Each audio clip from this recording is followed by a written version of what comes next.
আসসালামু আলাইকুম। বিকাশ অ্যাকাউন্ট যদি আপনার খোলা না থাকে, যদি কেউ ভুল করে টাকা পাঠিয়ে দিয়ে থাকে, তাহলে আমরা ওই টাকাটা কীভাবে ব্যাক করতে পারি বা কীভাবে টাকাটা ফেরত পেতে পারি, সেই বিষয় নিয়ে আজকের ভিডিওতে আলোচনা করা হবে। প্রথমত আমরা বিকাশ অ্যাপসে চলে যাব। বিকাশ অ্যাপসে যাওয়ার পরে আমরা সেন্ড মানি অপশানে যাব। যে নাম্বারে টাকাটা আমরা পাঠাতে চাই ওই নাম্বারটা এখানে এন্ট্রি করব। এন্ট্রি করার পরে আমরা যে পরিমাণ অ্যামাউন্ট ওই নাম্বারে পাঠাবো, ওই পরিমাণ অ্যামাউন্ট এখানে লিখব। লেখার পরে আমরা পিন নাম্বার দিয়ে ওই অ্যামাউন্টটা ওই নাম্বারে আমরা পাঠিয়ে দেব। পাঠিয়ে দেওয়ার পরে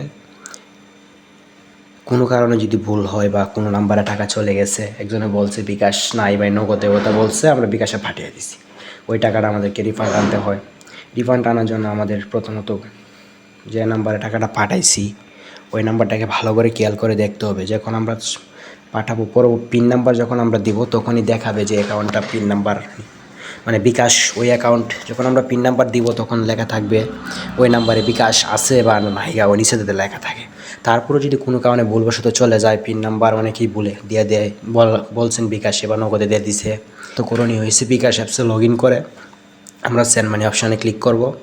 সেন্ড মানি অপশানে ক্লিক করার পর আমরা এখানে দেখতে পাচ্ছি অ্যাপসের মধ্যে একটা নতুন অপশান দেখা যাচ্ছে যে নন বিকাশ অ্যাকাউন্ট। ওইখানে আমরা দেখতে পাচ্ছি 1 লেখা আছে। ওইখানে চাপ দেওয়ার পরে আমাদেরকে দেখাচ্ছে যে নাম্বারে টাকাটা পাঠাইছি ওই নাম্বারে বিকাশ নাই। তো আমাদেরকে বলছে বাতিল করতে চাইলে বাতিলে চাপ দেওয়ার জন্য, বাতিলে চাপ দিয়ে টাকাটা আমরা রিফান্ড করে নেব। আপনারা দেখতে পাচ্ছেন মেসেজের মাধ্যমে টাকাটা রিফান্ড করে দেওয়া হয়েছে। যদি কোনো কারণে এইভাবে টাকা চলে যায়, আমরা ওই টাকাটাকে রিফান্ড করতে পারি। এই যে আপনারা দেখতে পাচ্ছেন টাকাটা আমার অ্যাকাউন্টে জমা হয়ে গেছে, রিফান্ড করে দিয়েছে। যদি বিকাশ অ্যাকাউন্ট খোলা থাকে তখন অন্য প্রসেসিং, বিকাশ অ্যাকাউন্ট যদি না থাকে তাহলে আমরা টাকাটা ইনশাল্লাহ ব্যাক পাবো।